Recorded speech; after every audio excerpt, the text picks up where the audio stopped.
floor is yours.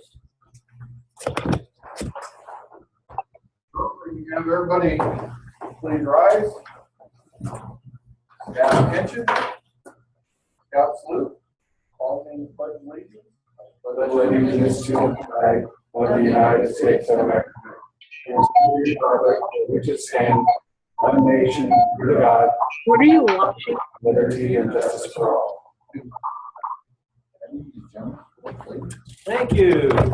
And we'll recognize you instantly for your instant recognition. Can you hear okay? We believe in instant recognition. Brian?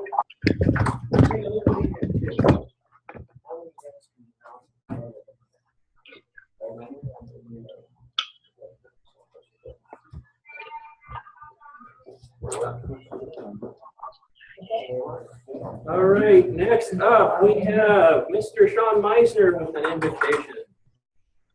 I know him. Okay, please join me in attitude prayer. Come this God, O Lord, who is strong enough when he is weak, and brave enough to face himself when he is afraid. One who is proud, unbending, and honest to feet, humble and victory. Build me a scout whose wishes will not take place with ease. The scout who hope is the foundation of knowledge. Lead him, I pray, not in the path of ease and comfort, but in distress and spare difficulties and challenges. Here, let him learn to stand up in the storm. Here, let him learn to punish those who fail. Build me a scout whose heart is clear, whose goals are high. A scout who master himself who seeks to master others, one who march in the future yet not forget the past. And after all these things are his, add, I pray, enough of a sense of humor so that he may always be serious, yet never take himself too seriously. Give him humility so that he may always remember the simplicity of true wisdom and the meekness of true strength. Then I, the scout who knew him, will dare to whisper, I have not listened to him. Thank you. Just one, guys. It's instant recognition.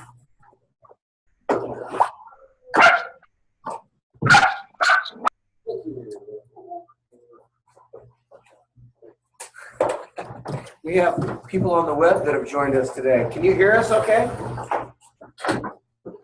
Wonderful. I got the thumbs up. Pre-opening. How many nails do you balance on the head of the nail? Write down your number.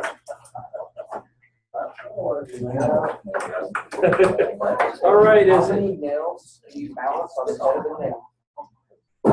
Real discreetly, write down your number. Who has not been here for their January or February?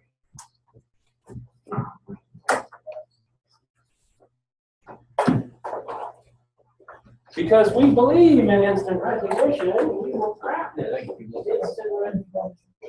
We'll have some fun out of it.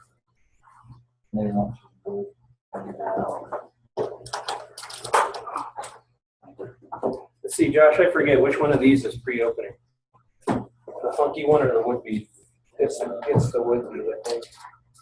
Okay, today it's the would-be. All right. Thank you. All right, so that brings us to welcome and introductions, as always. Welcome, and it's lovely to see such a room full of people. For those joining us on the web too, that is cool. I think you might be the first one. Actually, join us live. Yeah. So, to explain to those that just got them, we're just basically doing instant recognition feeds, and some troops,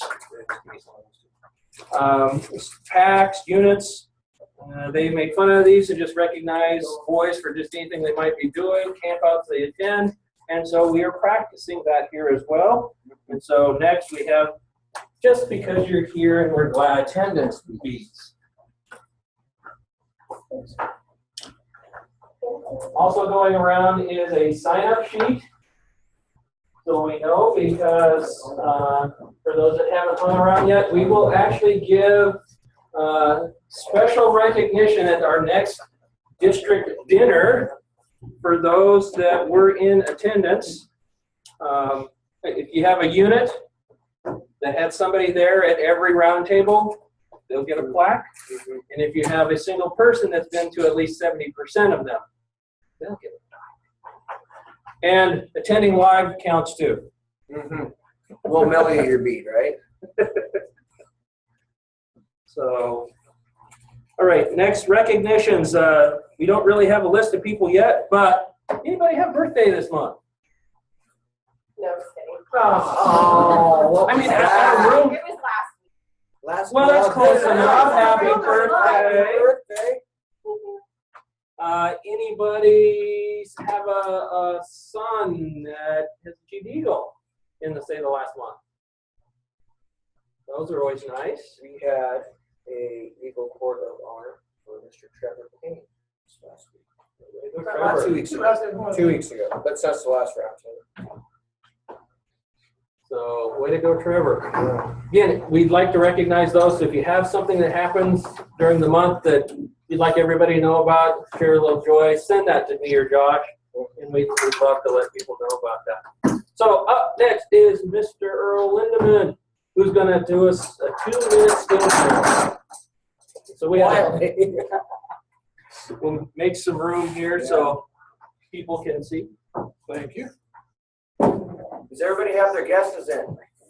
Well, Josh All right, good enough. asked for a skill drill, and typically it's an outdoor skill or that type of thing, but tonight I wanted to do a leadership demonstration, and it's one I've used over the years. I actually learned this at Wood Badge, one of several that stayed with me. I've used this with tiger cubs all the way up to adults, and it works at about every age level, so it's helpful. Anybody guess how many nails we can balance on the head of this one at once? We had 0, 10 if I clip all my nails. 11, 16, 7, 14. We have, Steve guessed 12. Joe said 14. Joe said 14. He's ambitious. I don't know how many nails he had. They're 10. But you can do more. But, obviously, individually, we want to reach the pinnacle of scouting. We can always do it by ourselves. And again, there are no magnets. That's easily done, isn't it? We can do something individually and reach a new height. But if we come together with some organization and unity and mutual support as a group, we can accomplish together much more than any one of us can do individually. Like I said, you can put a lot more nails on here if you wish. And this works with 16 penny nails, just regular framing nails if you wish. Really, any size nail will work. But again, if we come together as a group with some structure, some organization, and mutual support, we can all reach that pinnacle together. So in 2 minutes, just want to give a demonstration.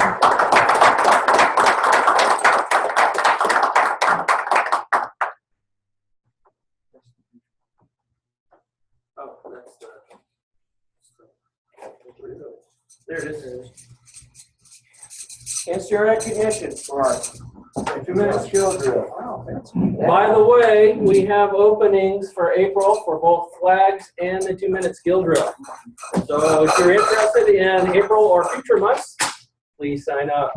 We love to hear and see these wonderful ideas. So up next is Eric with tidbits. Wonderful. I do have a few tidbits. First of all, I sent this out over email, but just in case, here's a list, and I would like to see if these people have taken it, but as of today, here are the people in these units that have the protection expired. You don't have to tell me they've taken it, just if they've taken it, great. Pack 139, Sarah Falk. Pack 161, Brian McQuaid. Pack 193, Scott Pop. Troop 48, Kelly Clay and David McAlevey. Troop 216, Alex Beck. And Troop 139, Mary Rischel. So all those people, their youth protection training either expires or has expired in March. So next month's roundtable, I'll add to that list. So those individuals need the complete youth protection training. Last time, the Kearney Park and Rec brought some brochures or some flyers. I'll pass these around again. This is about their crane dash. It's a free event. I encourage you to come. Geocaching type stuff. So you just show up. There's also volunteer opportunities if you'd like to. I'm going to also set up here up front if you'd like a copy. Demilico's is a licensed vendor to use the PSA logo, so they're one of our local vendors. I also just heard the other day that T-shirt Engineers just came on board in Grand Island, so those are two places to get T-shirts, sweatshirts, things like that designed. I'm going to also pass around, again, this was included in an email. If you'd like a copy, take a copy.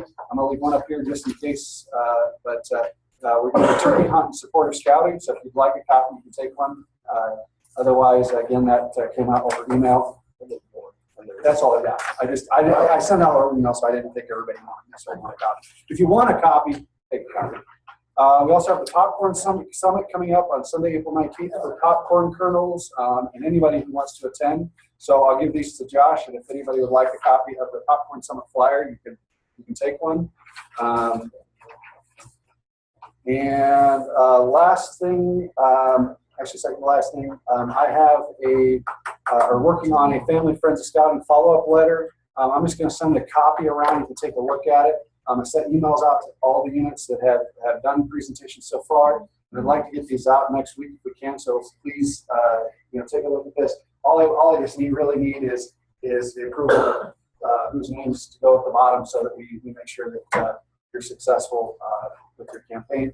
And the last thing is I have adult and youth applications, as it came out at last roundtable and over a couple emails. There are new youth and adult applications, so please disregard the ones you have, recycle them, and pick up a few new ones today. I can always get you more, so feel free to take what you think you need, but be conservative so that we're not wasting time. So I've got those here if you'd like some. So that's all I got. Thank you, Eric. Oh, yeah. There, not everybody got one. I'd rather have one out there.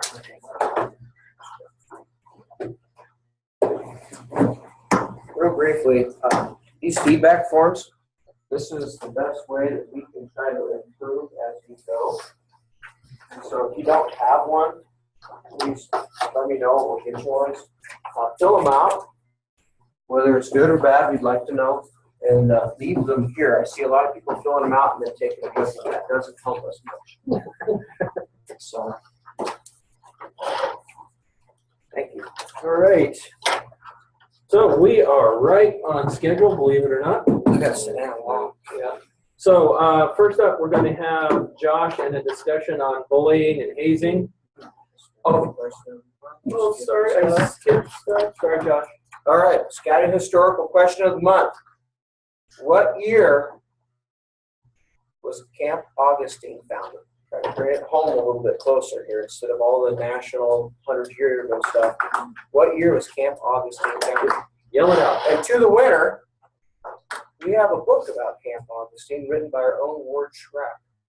1963. Next. 1958. Earlier than that. 38. Not quite that old. 40. Closer. 47. We're going to zero in on it. It's not 46. No. 44. Nope.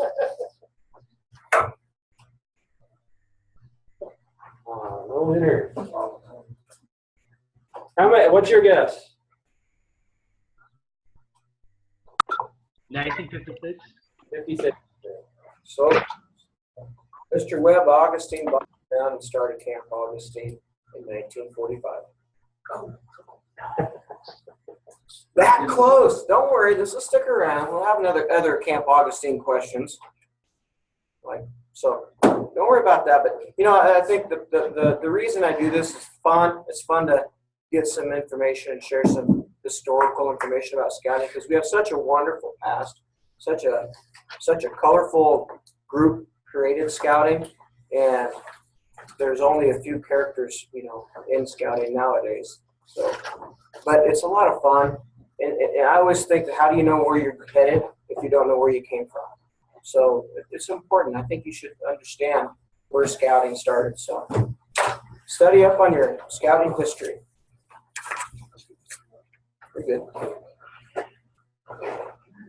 Are we done? Yep. I don't know if he's going to be able to see through your head. I can slide over here. We might zoom you in closer. Can you see the board? That's what you need to see. Here we go. Are you ready? You're going to fly. You getting dizzy?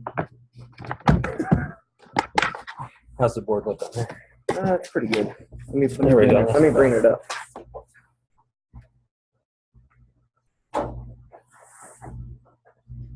Can you kind of see it? Good. We want to be able to include everybody, so. Okay. How many Except people? you're right in front of you. How many people and troops have started seeing some of the new scouts that have crossed over, starting to attend? How many of you remember the stages of team development? The first thing that comes along is a lot of storming.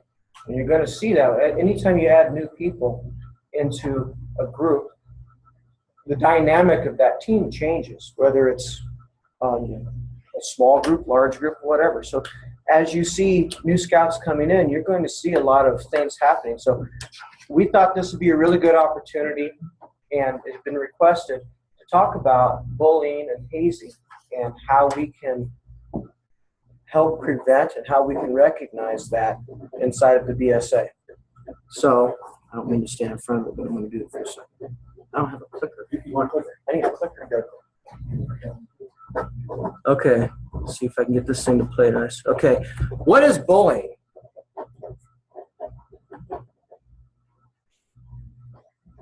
Any guesses on what bullying is? Go ahead.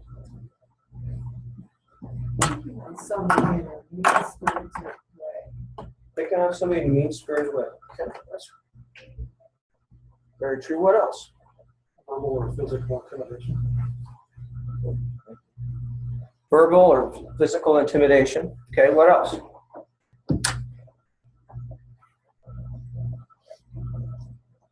We can make this last a long time, so we'll move things along. But it's a person who's habitually cruel or overbearing, especially to smaller or weaker people. So you nailed it. A hired ruffian or a thug. Hopefully we're not doing that inside the BSA. And the third one, I got this out of Webster's Dictionary. You could have left some of it. I could have, but I didn't. But the third one, a pimp, which probably isn't going to be an issue here. But as a verb, to treat in an overbearing or an intimidating manner. How many times have you seen boys do that to each other? I've seen it happen. To make one's way aggressively. How many of you have seen those kids that move or I'll move you type kids?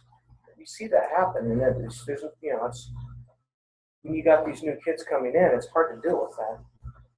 And then to behave like a bully. Hazing. What is hazing?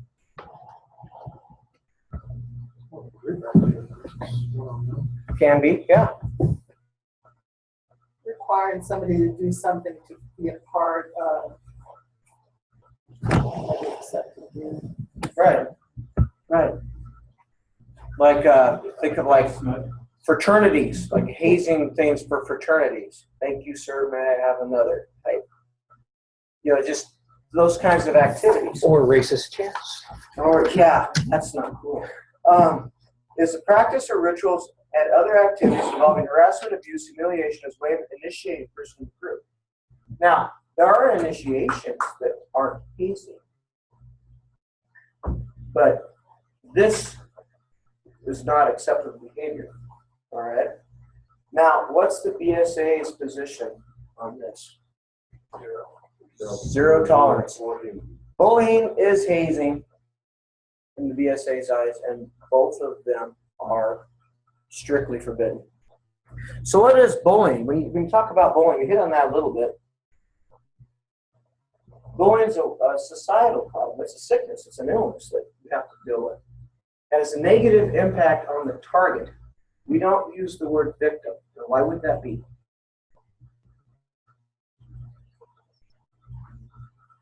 Let's say you're having to have a conversation with your other leaders and a couple of involved scout parents.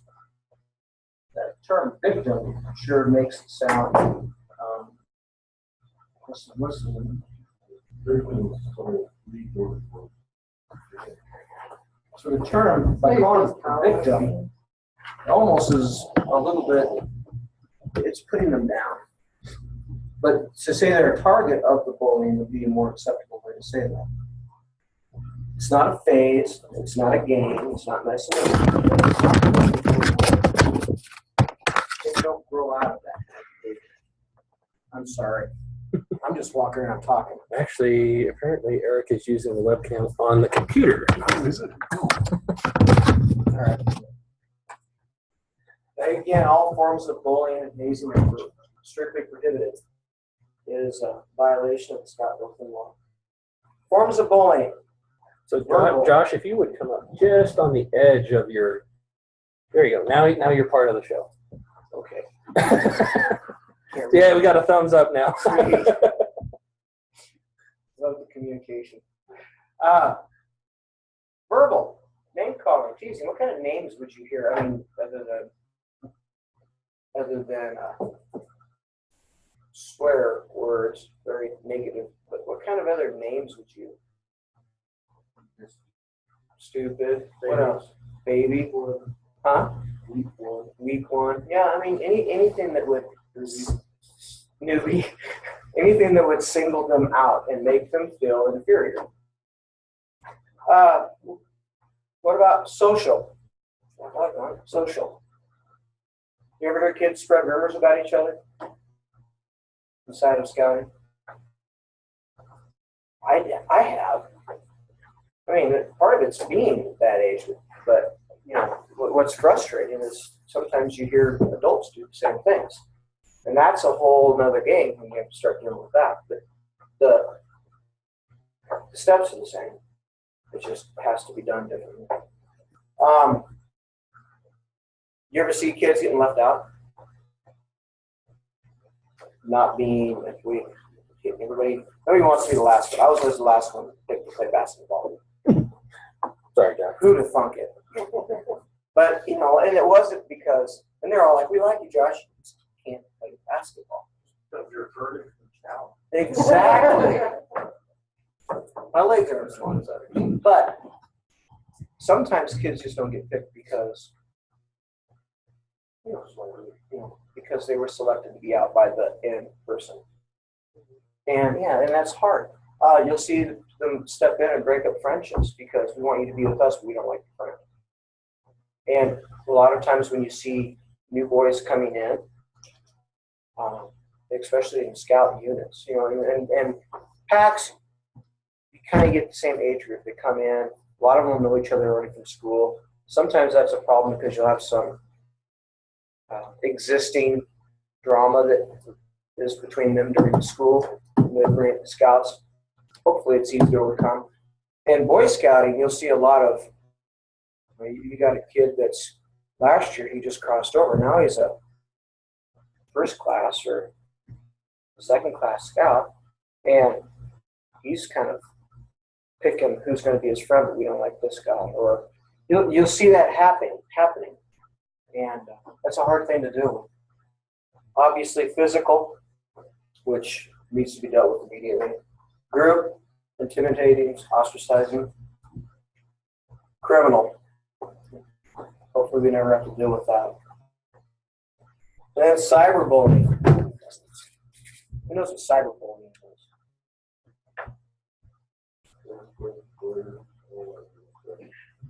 It happens. You see these kids are constantly on their phones. They're not just playing Pong. I mean, they're on Facebook. They're on Twitter. They're texting each other. And, there's a lot of that happens. I see my daughters going through that. And it's just like, shut the thing off. But they don't. So what effects happen? What happens to people who are bullied? The targets. What kind of things happen to them from being bullied? I'm sorry? They lose self-esteem. Lose self-esteem. What else? Withdrawn. Depression. Yeah, they'll do that sometimes, won't they? Some extreme end, there's 3 kids that committed suicide. Suicide.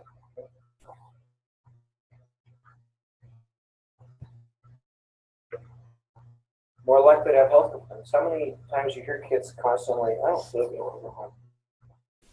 I'm not having fun at this camp. I don't feel good. I want to go home. It's always the same kid.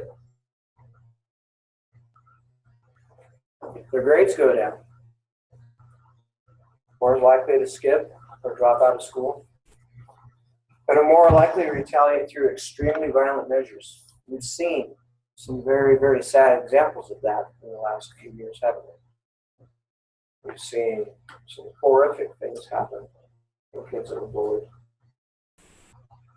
So how do you recognize a scout who's being bullied? You ever have the kid that doesn't want to join activities?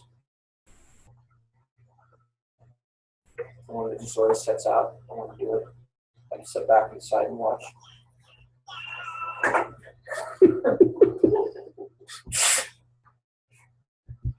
Loss of money, how many of you have ever taken a kid on a camp out or a scouting activity and you know they had the money when you left, and when it came time to spend the money on the activity, they don't have it? That's happened in our unit. I've seen that happen before. And it ended up being they loaned it to their buddy to buy pop. It wasn't a bullying thing, but I've seen that happen. At least I think that they willingly loaned it. Clothing, patches. We've had those things happen before. Nightmares, bedwetting, insomnia. Nothing is more embarrassing for a scout to have to tell a scoutmaster his sleeping bag is wet. I've had to deal with that. You feel like crying for the kid because you know there's something going on. And it's not just you had too much hot for that. I mean, there's something there. And dealing with those things can be a challenge, but that's a definite tell that you've got a kid who's being bullied. Doesn't want to go to the restroom around the group. Why would that be a problem? Why would that be a tell? This is a place where they're alone, where bullying and anything. Mm-hmm. They're afraid to be alone with the guy. You're pretty gullible. You are. You are. You ever have that kid that's just mad? Just out of the blue, furious. I'm sorry, I'm out of the blue. I feel better now. I'm in the light. Difficulty making friends and he gets picked on. You ever notice there's always that one scout that gets picked on? And some guys, they razz each other. I think about my Matthew and Dakota Molman. Those two are constantly just at each other. But it was a friendly picking on each other, and it was taken well. But have you ever noticed the kids that are getting picked on and they're not enjoying it? And it happens a lot. Has physical marks, and also you need to be, if you came to camp out without the bruise and partway through the camp out, the bruise starts showing up, that's something to look at. If he's coming to scouts with physical marks that he can't explain, that's when you need to start looking into some other safety issues for that scout. Mentions and talks about suicide. You ever have the kid that wants to carry the pocket knife for protection? I've had that. That's a conversation that was really extremely strange for me. But they felt out of safety to protect themselves, they need to carry a weapon. And I think that they get that. I don't know if they get that from TV or what makes them feel that that's the necessary thing to do. But then a scout suddenly has fewer friends. All of a sudden, he was an active part of the patrol, and boom, he's not. He's not part of that group anymore. He's there, but he's on the outside of it. Those are things to look for if you think a scout is being bullied, or if you see some of these things, to keep in the back of your mind, okay, maybe I need to pay closer attention to what's going on here. How can you best help a scout who's been a target of bullying? Any ideas?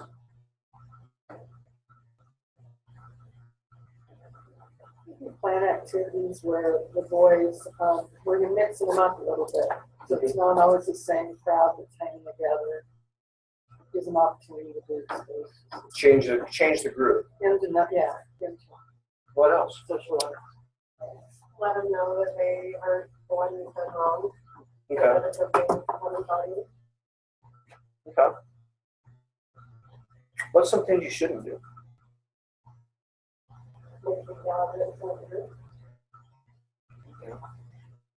Don't do further damage by saying, hey, you guys quit picking on Bob. He don't deserve that. You guys are being mean. That doesn't help. All you're doing is you're putting a spotlight on it. You're encouraging behavior, and you're making that kid not want to be there at all. Sure, it's not their fault. Get the facts. I mean, the obvious things. You want to get the who, what, when, where, why, but get the kid's feelings. Why does he think it's happening? You good? Okay. You want to encourage the kid and praise him for having the bravery to talk to you about it, because it's not going to get any better unless you can deal with it head on and change whatever conditions or try to address the behavior. Then you need to ask the person what they need so that they can feel safe. I mean, just say, yeah, it'll be okay, and send them right back into the same tent with the kid is not probably the best, quickest solution. You need to find out what do they need. I mean, their answer may be, I want to go back. Okay. You know, don't discourage that, but encourage them to still be a part of things. There's got to be witnesses, probably. Whether they're the kids in the tent, parents, whatever. Try to get facts from the other people. They communicate with the unit leader about the bullying incident. So if Earl sees it happening, but I'm the lead adult at the camp out, he needs to, after he stops whatever behavior, he needs to bring me into the loop on this thing. Or however it would be. Maybe it's not at the actual camp out. Maybe it's when you get back and tell the scoutmaster or the teacher about it. Okay, you ever see the deal where you make the two kids that were fighting shake hands and all of a sudden they were buddies after that? It doesn't work. The kid's like, oh, it's hurt, you know, and the other kid's like, haha. You didn't fix anything. All you did is force a confrontation between them. So, fake apologies don't have any weight to them. Okay, what this means, provide as much information as you can about your next steps to the scout. The scout wants to know, he brought it to you because he obviously feels there's an issue. He doesn't feel safe. He wants you to do something about it. For you to not do anything, or just say, yeah, it's okay, go back and do whatever, and that's it, he's not going to come to you again. He needs to know, what are the next steps? What are you going to do so that these kinds of activities don't happen again? You need to tell him what they would be, whether it be, well, we're going to address this with his parents. We're going to make the other scout leaders aware so that they can identify it and watch for it. We're not going to allow you to be in the same tent with the scout. Depending on what the severity of the event is, they want to know what the next steps are so that they can see that there's some action being taken. Remember, they're little thinkers. They don't think the same way we do, but they're wanting to know what's going on. Yeah, exactly. If they can't come to us, they're just not going to come back. Make sure you follow up with the scout who has been bullied. So the next camp out, go up to them, or the next day, or whatever the next troop meeting. Say, hey, how's it going? You had any problems? Is the changes we put in place, are they working? Do you feel safer? Are you enjoying what you're doing? Because that tells that scout that you really do care. Which I hope you do. I hope it's not just we're doing this to appease them, but we want our boys to have good, successful scouting careers. And this is how we're going to get them. So why do bullies bully? Any thoughts?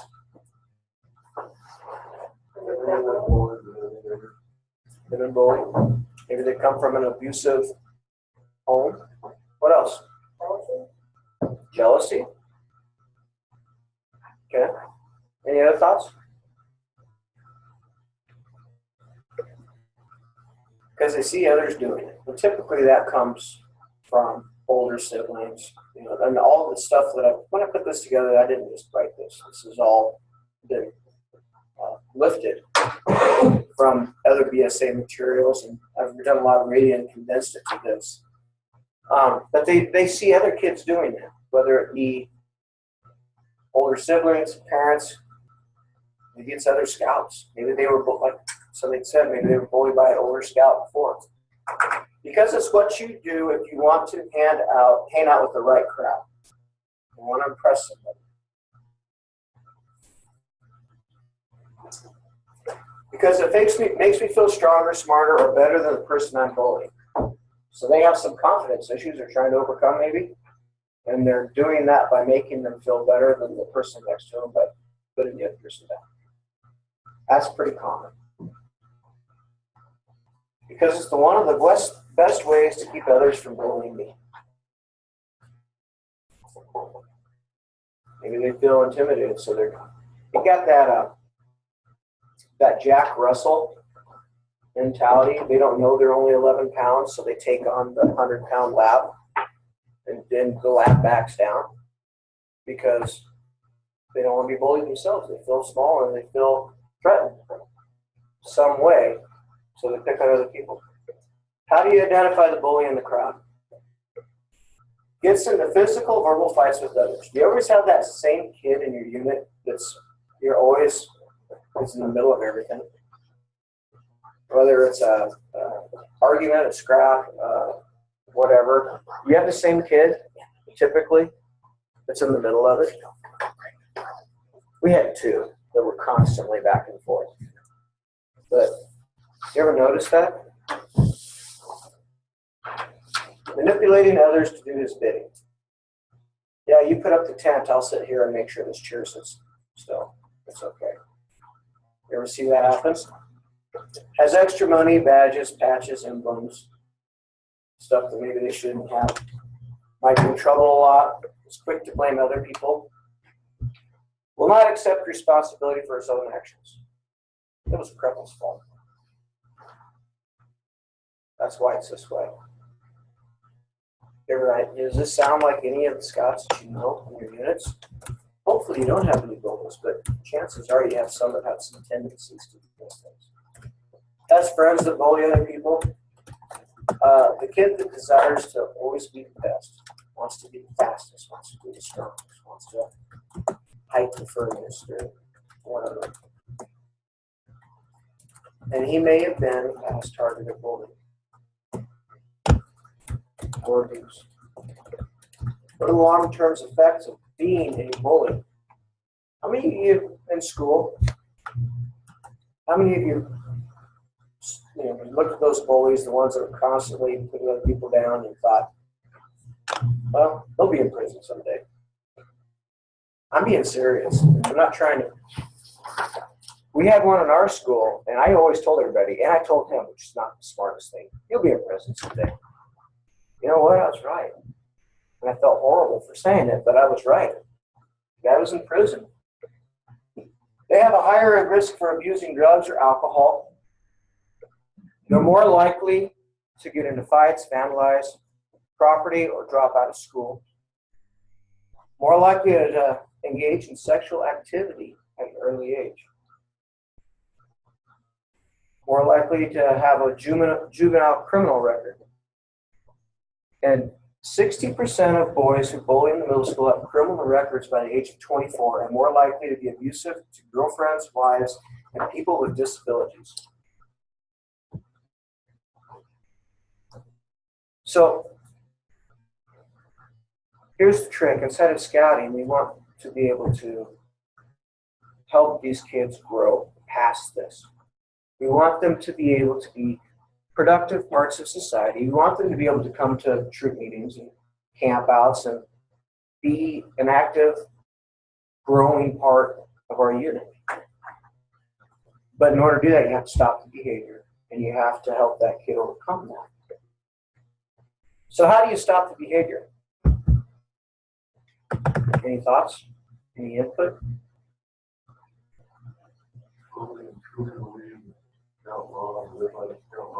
what are you doing?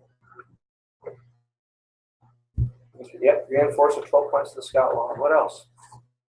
Understand it from both sides. Look at it objectively. Okay. Yeah, I agree with that. It seems to me that the bully needs almost as much help as his victim in overcoming the behaviors. Because there's long-term effects on both sides of that. It's long.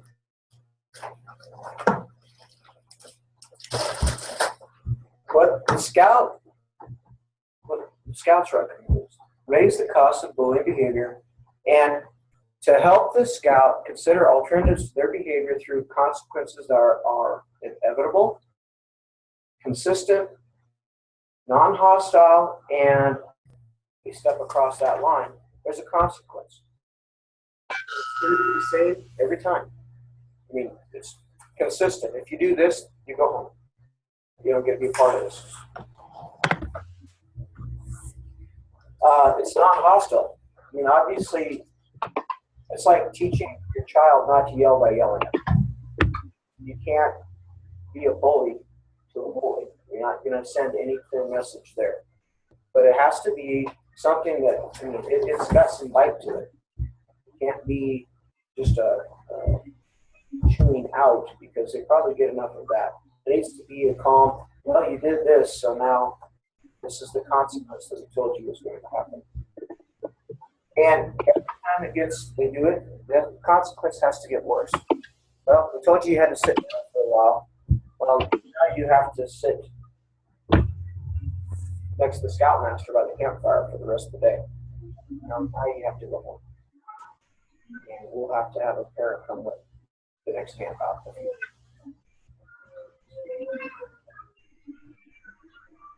What other options are there? Hold them accountable for their actions. Confront excuses that minimize the behavior. Well, he pushed me first. Well, that's not an excuse because you hit him. Okay. Thinking about it as a deal with scout. Help the scout understand the other people's perspective, empathy. Maybe they're picking on a kid. Maybe the bully is targeting a child with some severe ADD or Asperger's or, heaven forbid, Downs or something like that. But those things happen. Maybe if the child understood, the bully understood why the kid was different, why, what challenges he was facing, maybe he wouldn't seem so likely to bully him if he understood those reasons. Recognize positive changes in behavior, no matter how small they are, right when they occur. Now, the worst thing you could do is at your closing campfires. Everybody clap for Timmy because he didn't hit Crepple today. And you don't do that. But you reckon, hey, you know what? You're doing a great job today. You're really doing a good job working with the other scouts. You're being supportive to them. You see them trying to support you back and help you. Isn't that awesome? Good job. That's going to make that kid feel good. But you're recognizing a lot of the kids that are bullies, they get enough of the bad things that you pointed out to them. They don't get enough of the good things that they don't point out. So make sure that if you're going to be quick to point out the bad things, point out the good things too. Encourage them to get involved with social groups that do things that interest them. Maybe scouting's not their cup of tea and they're bored. Maybe what they're doing isn't it. Encourage them to join an organization that boxing club, soccer, whatever. I mean, something that's going to get their interest and get them involved. Assess if there is another reason for the scout's behavior. And use the proper techniques or resources to help overcome them. Maybe the scout himself has some, disabilities or things of that nature that help make him want to be aggressive. And one of our speakers next month is coming from the Arc of Buffalo County, and she's going to talk about children with other challenges and inclusiveness and how you can include them. But there are a lot of resources out there. Maybe you could call somebody like them and say, or a school counselor, they've been trained to deal with these kinds of things. They say, I've got a scout in my unit that these are the constant behaviors we're having to deal with. What can I do? Because the last goal is to make the scout leave the unit. We want them to be there. We want them to learn to be productive. So your unit has a bullying incident. What do you have to do? What's the first thing you should do?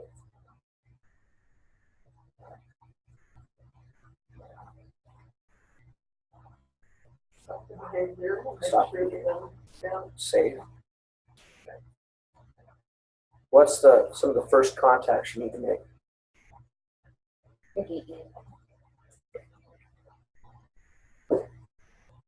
The below areas that, obviously, you got a kid that's in a scuffle, so be it. You got a kid that threw a water balloon on somebody, so be it. But let's say it's more severe than that.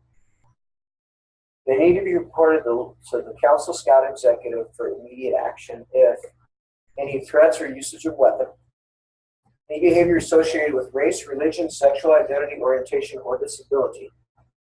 Any report to the authorities BSA mandatory report of child abuse policy applies. So if you think you got a scout that's showing up that you think he's been abused, you need to make that contact immediately.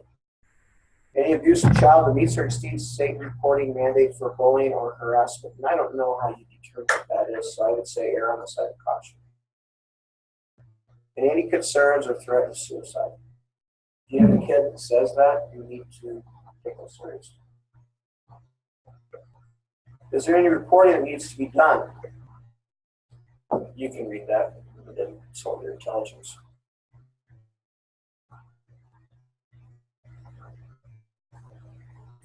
Everybody see it?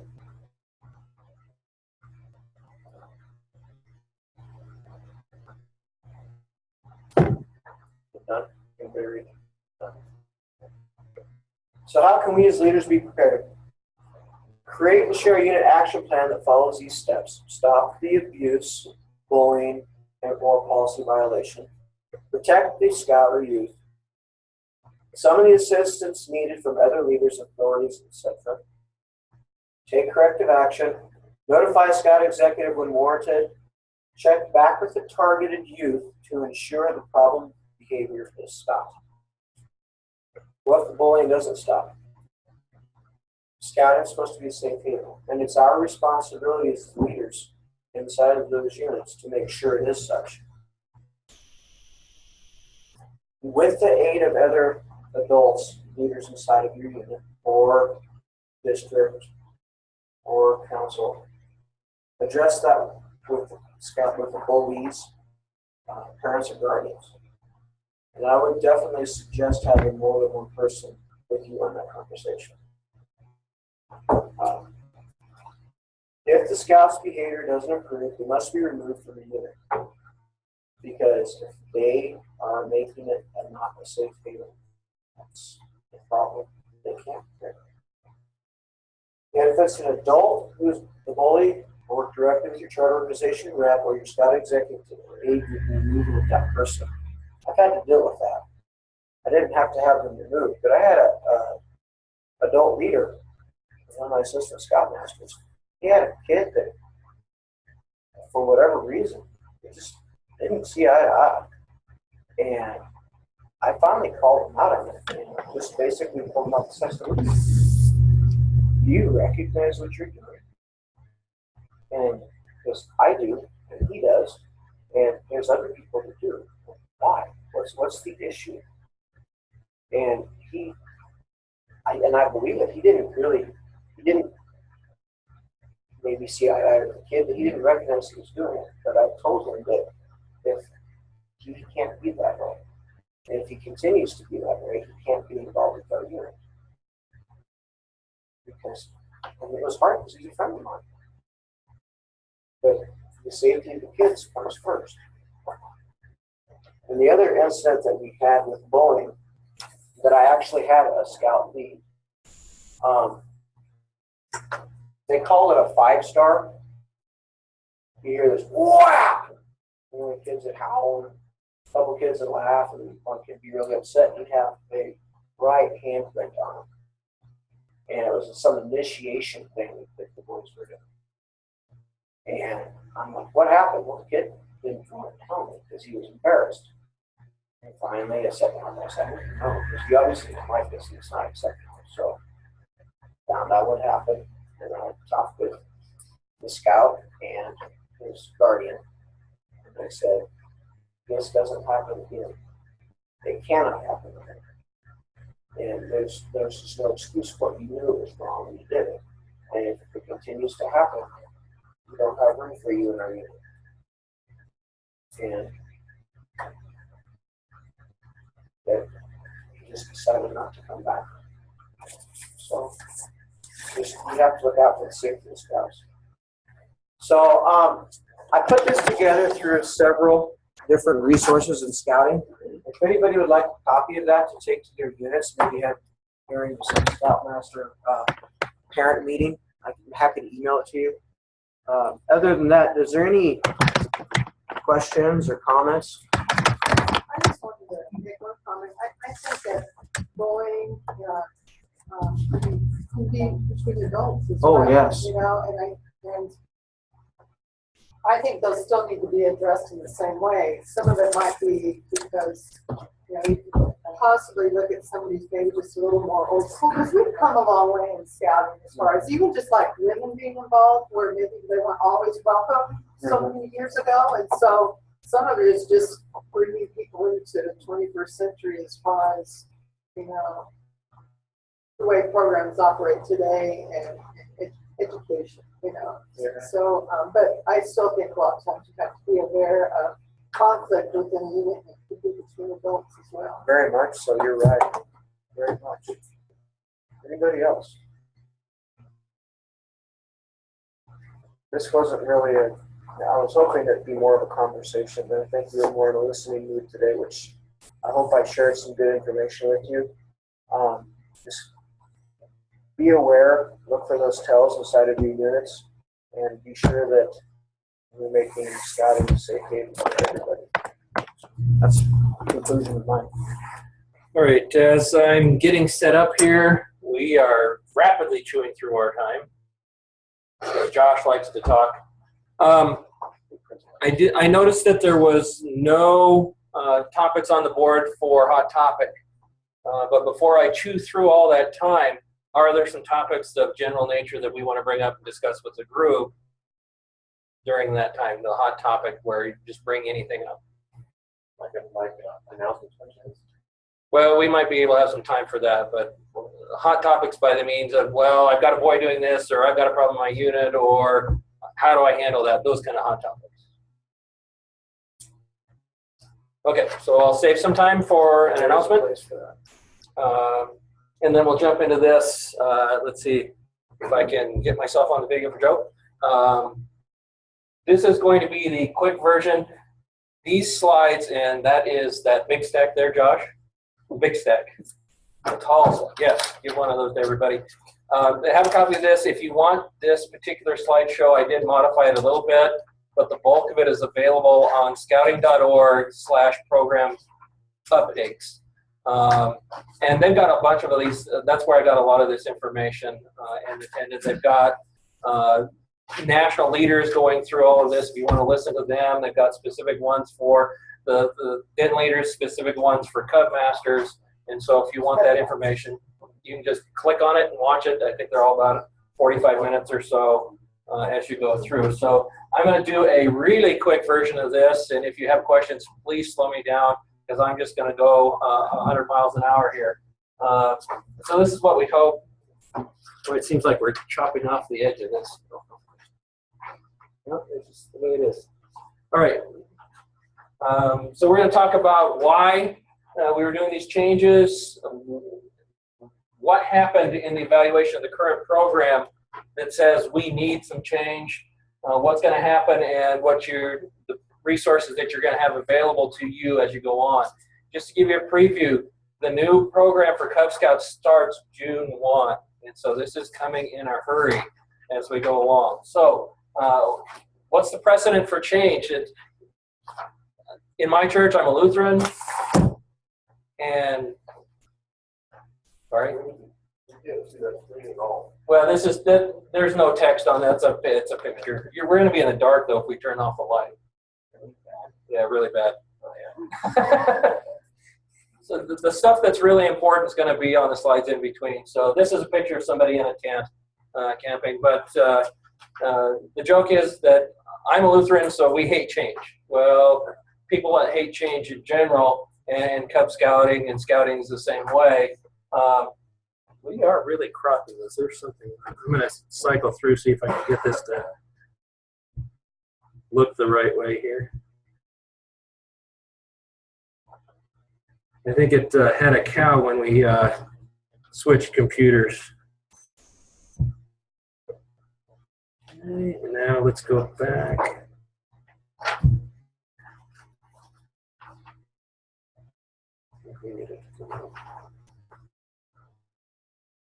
It was all good until we plugged in Josh's computer.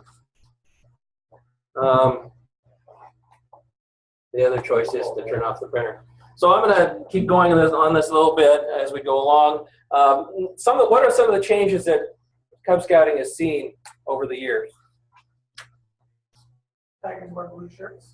Tigers now are wearing the uniform where they used to wear the orange little T-shirt. How far back do you want to go? As far back as you want to go. Yeah. The what? Lion. Lions. We used to have a lion rank. Used to wear knickers. Right? The uniforms have changed quite often. Tigers weren't always there. Tigers weren't always there. Did you know that Cub Scout used to be youth-led? The scouts from the troops would come down and lead the Cub Scout units. And then they decided that wasn't working so great, and so they made it available they brought in the adults. Den mothers and den fathers. Women didn't used to be able to be part of the Boy Scouting. Now they certainly are as we look around the room.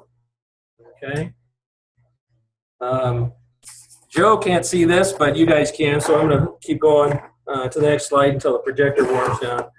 Didn't do us much good to show half the slide. The promise has changed throughout the years. Okay, as you can see on the slide, promise to do my best to be square and obey the law of the pack. Well, square certainly doesn't mean now what it used to. See if it's ready to turn on yet or not.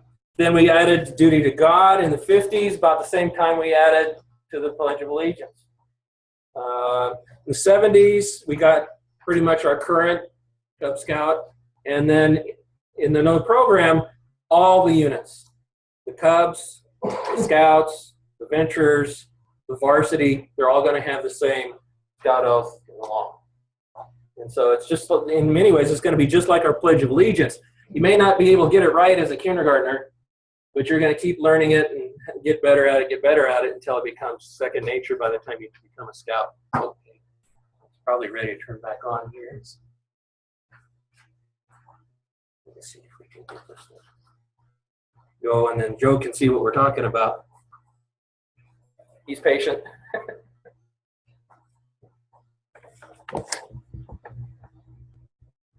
All right, so what is it about the current program as it is that brought about the change? Anybody have a guess? What do you think is, from your feedback of dealing with Scouts, what is the problem with this Cub Scout program? Or what could be improved? It's not like it's a horrible program, but maybe we can just make it better. I guess we're not going to get away with it. I think age is a lot.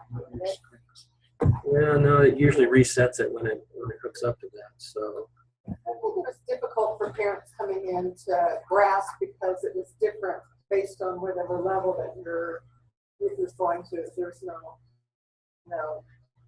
Cub Scouts and Boy Scouts, different law, different uniforms. The program was run differently.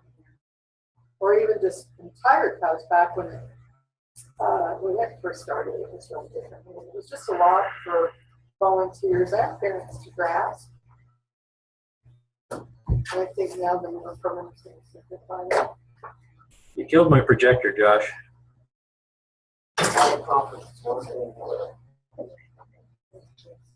All right, well, I guess we'll muddle through this as best we can.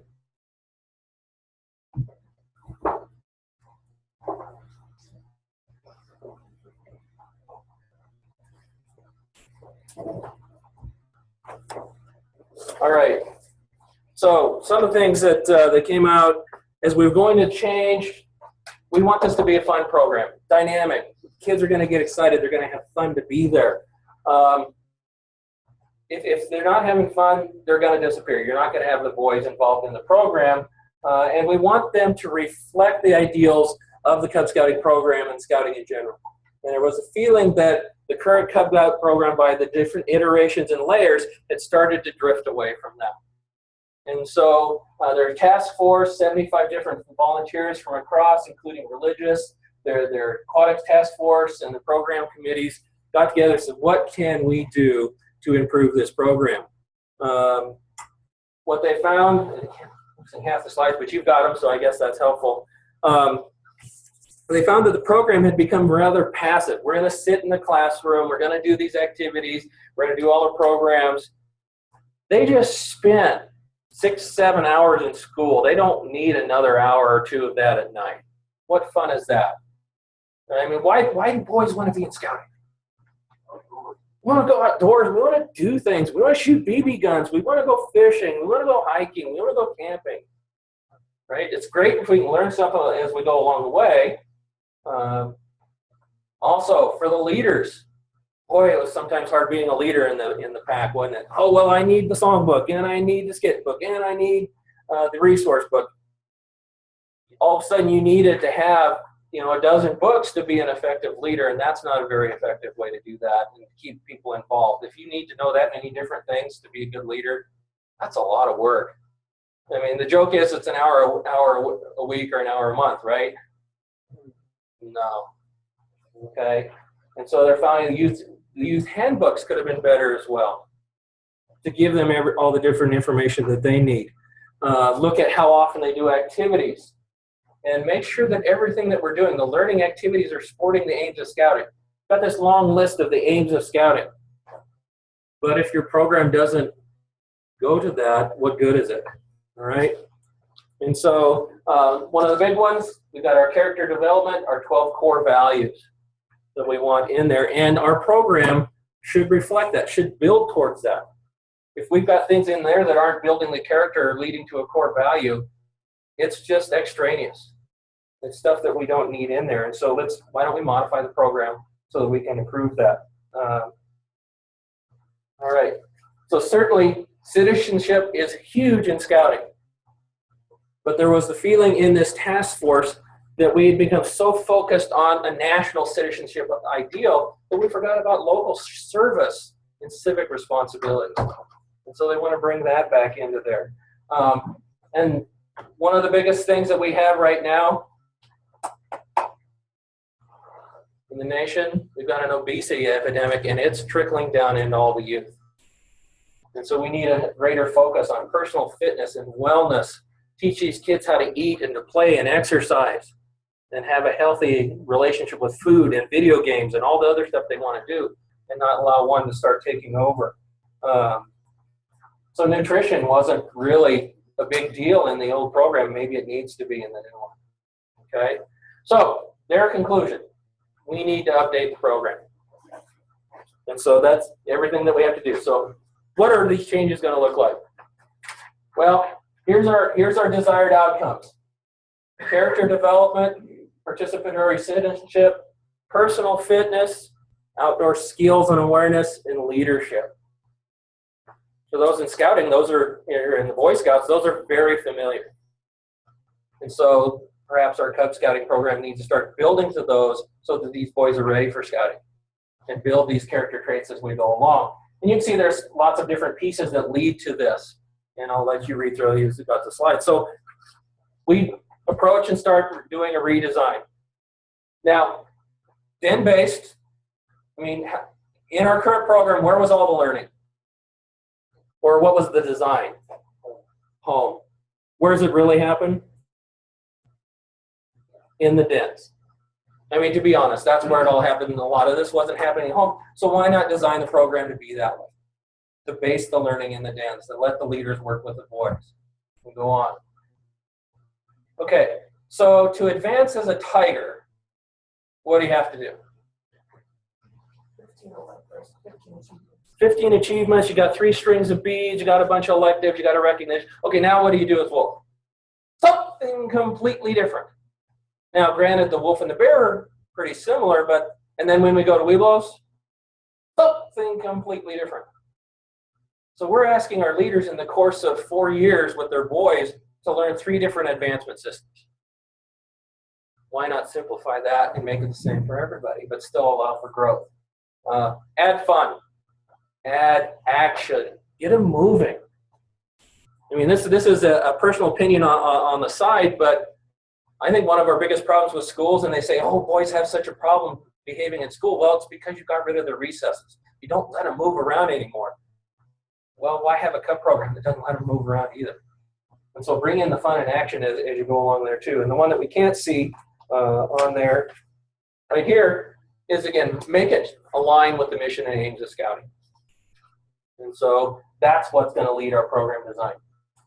So the first one that they did, adopt the Scout Oath and Law across all of them. So we're going to replace the previous Scout Oath, but they're going to keep the motto, they're going to keep the handshake, they're going to keep the sign. Well, I just wanted to point out too, when you're talking about the den-based advancement, I also think that that is an opportunity. You were saying how most of the advancement was done at home.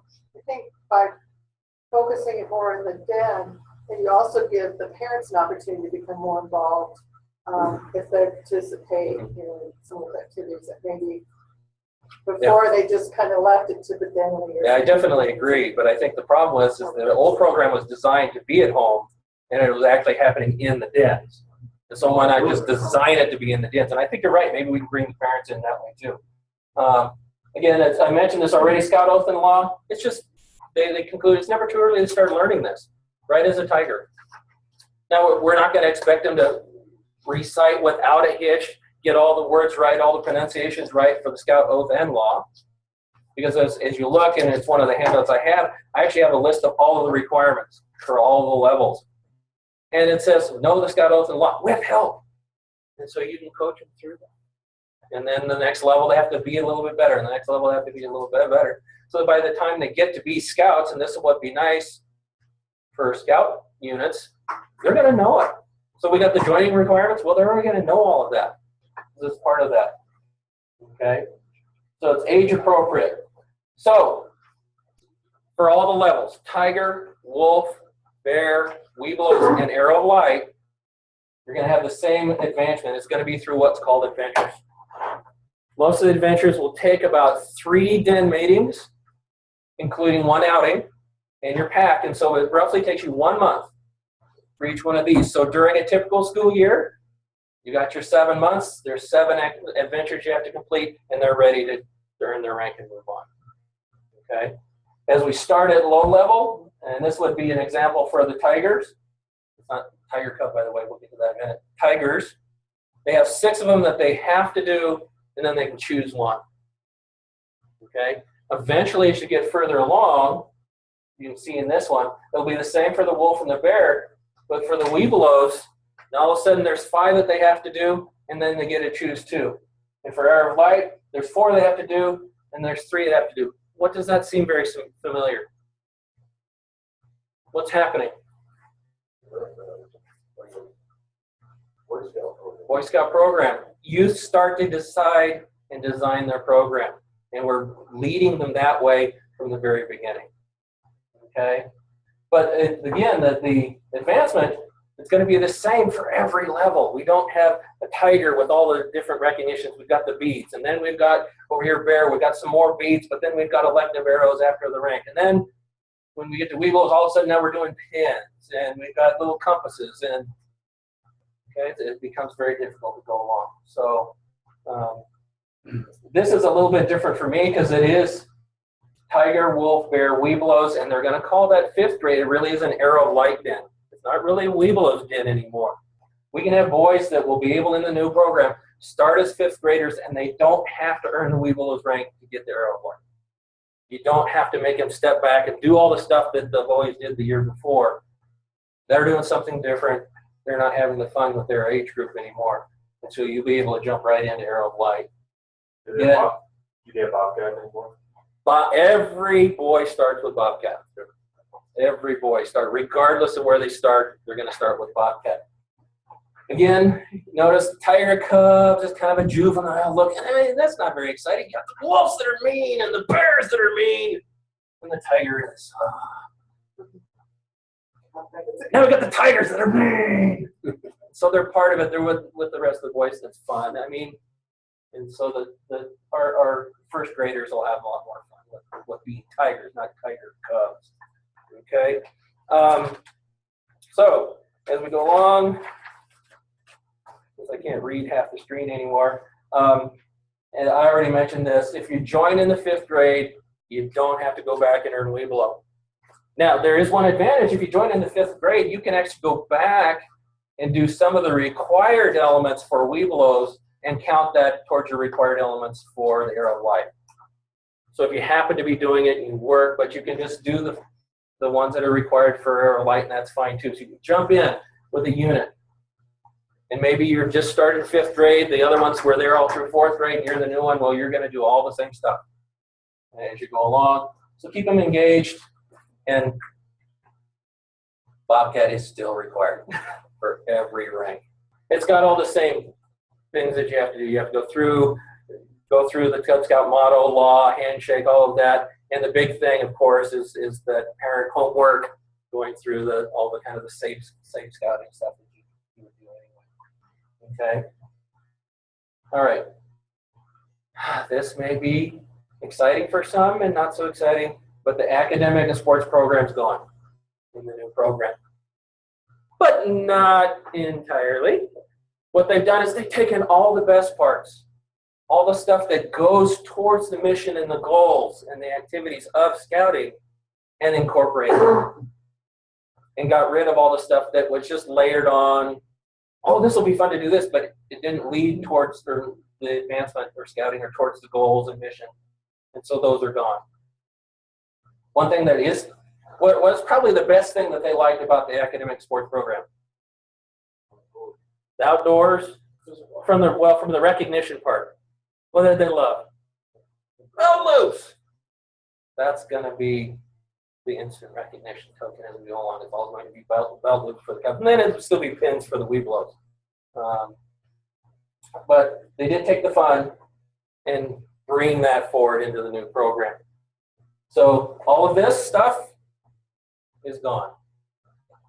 The arrows, the little arrowheads are gone. All the beads for wolf and bear, all the beads for tiger, they're gone. And they're going to have the belt loops for those. And so every one of those adventures that they have will have a belt loop. And when they're done, boom, give them the belt loop. And they'll actually be color-coded. Let's see if that's the next one. You kind of see it here. Any guess? Well, it depends what color. That to me looks a little red. Okay. If it were red, what's red? Which rank's red? Wolf. And so you'll have orange for the tiger, you'll have blue for the bears. And so you'll be able to tell when they earned it. And then the boys will be able to tell from the icon on the belt loop what they actually did to earn it. Do they know what they did to earn this? But they'll be able to look at their belt loop and know exactly what they did and what rank they did. Okay, and the gold background will be the ones that are required. Silver background will be ones that are their electives. And so it's just kind of the same with the merit badges, where you've got the different color on the outside of the merit badge if you know it's Eagle required than if there's just elective. And so that's going to be a lot easier. And again, you can see all the different types of belt loops. The difference between the pins, you'll have different shapes for the Weebillows and Aero Light between those. So they'll still be able to use their colors. Okay, they kind of like that. But the ones that will be required will be one shape and in full color, and the electives will be another shape and I think just single color as we go along. So that'll be the adventures. And so again, focusing on the outcomes, those 5 outcomes I hit before. to make sure that they're totally ingrained into the program. And that was the goal of the redesign. Okay, so I keep going forward. Program materials. As I already mentioned before, one of the difficult things about being a Cub leader was the amount of different materials you needed. The skit book, the songbook, the activity book, all of the different things. How many books are you going to need, do you think, in the new program? Hopefully one. What? You are absolutely right. There's going to be one guidebook, and that's all you're going to need. Now, meet Ethan. Ethan is going to be your Cubs guide. And he's going to be in every book as you go through. He's going to be a year older. So if it's a wolf book, Ethan is going to be a bear. If it's a bear, Ethan's going to be a weeble. He's the trusted older scout. Been through it already, been successful, can give you good guidance. And so passing around a little handout on Ethan. And so he'll be their guide. So this is what the covers of the youth handbooks will look like. Kind of wood grain, wood sticking out, burnt-in icons. Boy, that's cool. At least I hope the boys will think it's cool as you go along, too. Scott, I'm just gonna say that's one mistake they made in the program. Yeah. It will be the right tiger. Yeah, So. that tiger, the good tiger. Okay. Inside each one, now notice there's going to be a lot of action shots for these boys doing stuff, right? They're going to be active. And we're not going to have the perfect scout in every picture. Some of them are going to be wearing jeans and shorts, and some of them are going to have their shirts hanging out. They're not going to be perfectly dressed the whole time. They're going to reflect what your scouts actually look like. I think that's a good change, too. They're going to tell you what is going to be involved in each adventure as we go along, and give them lots of tips as you go to what they need to succeed here. All right. Den Leader Guide. There's a sampler, and sorry, I did not print one of these for everybody, so just kind of pass around, take a look. These are samplers out of the Den Leader Guide and out of the youth book, so you can flip through and share and take a look at those. The nice thing, again, as I said, there's going to be one book for everybody. There's going to be a good layout of exactly what you need to do, what's the rationale, what you, as a leader, you need to have make sure that your Cubs know by the time you're done with the adventure, what are the requirements for that rank that this is going to meet, all laid out on an initial page. And here's a plan and some tips and tricks to pull it off. Okay. As I said, there's actually going to be 3 den meetings usually required. 2 of those will be some work that you do, maybe some work you have to do at home, and an adventure, an outing. In some ways, if I remember right, isn't that much like the Tigers used to be? You had a couple of stuff, and then you always had to do an adventure, you had to go somewhere. Well, that's going to be the same throughout the ranks. There's going to be a lot of outing in our scouting. Each one of the meetings is going to have a laid out meeting plan. You don't have to figure out how to plan and do everything. They've already done the work for you. So lay it out. Of course, as we always do, we have to modify things. As much of them, you're going to have a gathering and opening. Anybody remember what this used to be for those Cub leaders? It wasn't talk time, it was business items. Well, what kid knows business items? What are you actually doing? You're sitting there talking. Okay, you're taking attendance. Okay, what advancements did you do at home, and do we need to check out? We're going to sit down and talk. So that's talk time. Do your activities, your closing, and then there's after the meeting. What do you do with your co-leaders in preparation for your next meeting? They tell you everything that you need to do, and so take advantage of that. And all the resources that you need are in your leader book immediately after all those planning guides. So if you need to know how to do a demonstration, you need what do you do to set up your outing? That's all explained under the resources. If you need a song, you need a skit, whatever you need is all in there. I Yes. have a question about resources. When I was watching the Cupcast, they said that everything will be provided for you in the leader book or in the In leader new guides. materials. But they also said that the how-to book and some of those other resources are still out there for your use. So my question is, Okay, are these flexible enough to substitute something out of the how-to book or whatever? And, you know, that's one thing when they were saying you could still go to the other resources that are always there. So it does have, like, play a game or one of your choosing or whatever, or something like that. Yes. The one thing going along with that they took into account when they're planning this is they took into account the seasonality of our entire country. That you can't go bike riding in the Nebraska in November, but you could in Florida. So they really thought about those kinds of things. So hopefully they work good for everybody every season. All right. There's sample things that you can copy and print out to give to your scouts to lead them through their activities as part of your leader guide. So that's all ready to go for you as well.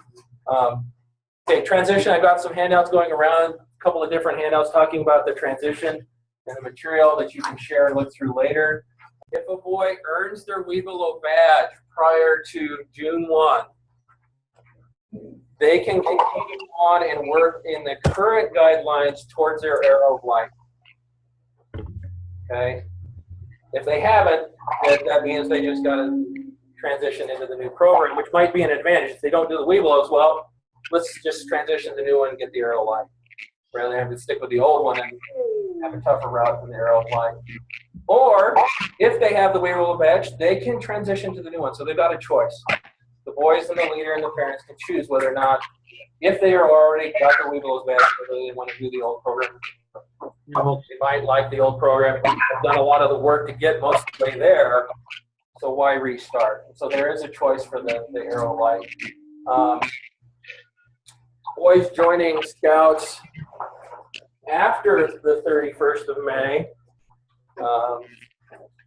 and meeting the qualifying. So basically, if they're 5th graders, they'll slide right in to the arrow light den and work on arrow light requirements. They do not have to go back to do Webelow. That's an advantage of the new program. So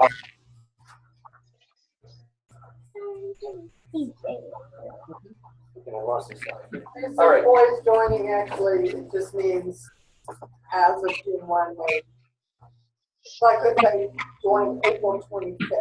Yeah, they'll start the new program. Yeah. So some changes, things that aren't changing. The family's still there. The ages of the boys at each level, those are all still the same. Bobcats go first. We still are using the different ranks.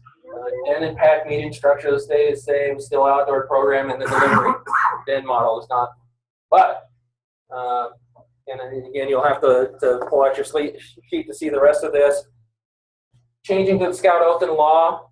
That's new. Tiger Cubs are now Tigers with a new image. We no longer need Webelows to get arrow of light. It's supposed to be more active.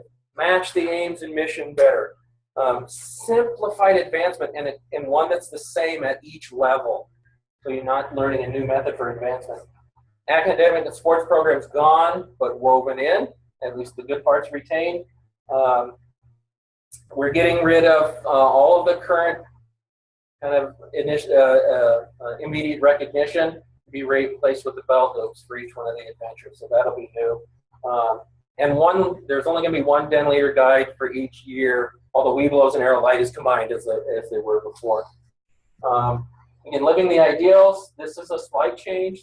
Scout Oath and Law. Just law in the den's the same. Advancement, we're changing that a little bit. All of them are same here. And the character connections that you had before are now these character compasses that'll guide them through. All right. Support. And again, we're wrapping through this. Scouting.org/program updates has lots of this material. Carol mentioned watching some of these videos. Those are out there, should be really useful. A lot of these handouts that I've just given out today, they're out there. There's a huge frequently asked questions file that I didn't print out that you might, if it comes up, you might want to go out there and do that. Most of the rest of the stuff I actually gave you. Again, what's coming? We're already past the first quarter. They're revising the leader specific, but the rule still, once trained, always trained. But that doesn't mean you couldn't go again if you wanted to. Available 1st of May. All of the materials are supposed to be in the Scout store, and I heard Eric talking earlier. Yes, they are on their way and already ordered. Okay, so you'll be able to get them, and the new program starts on June 1st. Okay. Now, just so that the Scouts don't think they got out of this scot-free, they're changing the Boy Scout program a little bit with some new requirements a year from now. So be ready for that too. So we can talk about that next month, and we're going to have breakouts next month at the Roundtable where we can discuss more details for the Cubs and see what's going to happen with the Scouts. I know I've gone long. I tried to go as quick as I can. Any questions? Scott, I just wanted to share that I received an email that's, and don't hold us to this, but from what I've been told, March 31st, the training materials will reflect the new changes in the program. So the training we do this spring will be based on the new program. However, we won't have the materials by the date we do our training, but we will incorporate all those things. And then also our Scout Shop manager mentioned to me the Tiger Neck, the chief is going to change. I've not included any of the information that they produce. So, unless you want to go buy a bunch of old neck chief, wait the new ones with the new Tiger on it. So. Everything, anything that has the logo on it would be changing. For our public, I want to make sure to announce that we are planning in June a 6 to 9 o'clock session in each one of the districts where we're presenting this in depth, this program, and we're also going to provide the units some resources that will help them get right inside it in the computer book or something else, but we will get more information on that. I think we're just waiting for a location of the line. And so we will have a session in June for all public. Are you saying we can wait to get leader guide? No, go ahead and get it. We'll know within a couple of days. All right. We'll know before we have the month what we're going to provide. All right, we've pretty much ran out of time, and we're now running over. Before we all run out, we'll let Brian get his announcement that he wanted to share quickly, and then we'll close up our program. And so does Brian. So, good. Got two of them. First one is that UNK tomorrow, on the 13th, at 7 o'clock, they're having a free planetarium show. And they highly recommend Cub Scouts to go to that as a great free way to go for them to experience the night sky, not meet up late, that kind of stuff. So just something to pass on there. Another thing is that we are still doing the multi-pack camp out. In 2 weeks, I'm going to have a meeting about that at the First Lutheran Church. So anyone that like to come and share ideas, and we're having that getting all in. Great. Also 7 o'clock. Good. Thank you, Brian. Val? The last commission meeting was set or the band is going to be down. So we need to make sure you as leaders are making sure that you're getting the appropriate paperwork turned in order to show the advancement actually occurring within the district. Also, there's many units in here that don't have a unit commissioner. I'm working to get it to a unit commissioner. However, going forward, if you have an issue, I would ask you to send that issue to me, rather than Eric or Dave, so I can contact and address it, take it to Eric or Dave, and come back, and the volunteer provide you commissioner service that you deserve. Okay? Tacking on to the end of that, just a reminder that March 28th, we have that College of Commissioner Science for Unit Commissioners in Lincoln. So closer and purple. How should they get a hold of you, Val, if they have a question? Josh is going to write it up on the board. 308 390 1075, or my email address is preventvan 2011 at gmail.com.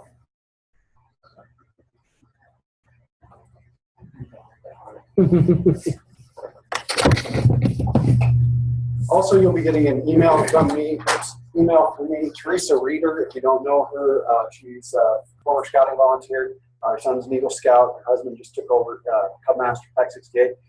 She is going to be our new district activities and civic service chairman. So she's going to set up some opportunities for you to give feedback on what programming you want to see done district-wide in our district if you're with support. Just be looking for an email sometime in the next few weeks about when and where those will be. All right. A couple last things as we close up. I still, like I said, have the openings for next month for flags and the 2-minute skill drill. They can be a lot of fun. You can make it as complicated or as simple as you want. Please sign up, or else I'm going to have to start calling people or volunteering people. You guys don't want to see us talk the whole time. You guys need something. Yeah. This is your roundtable. All right. So, Commissioner's Minute.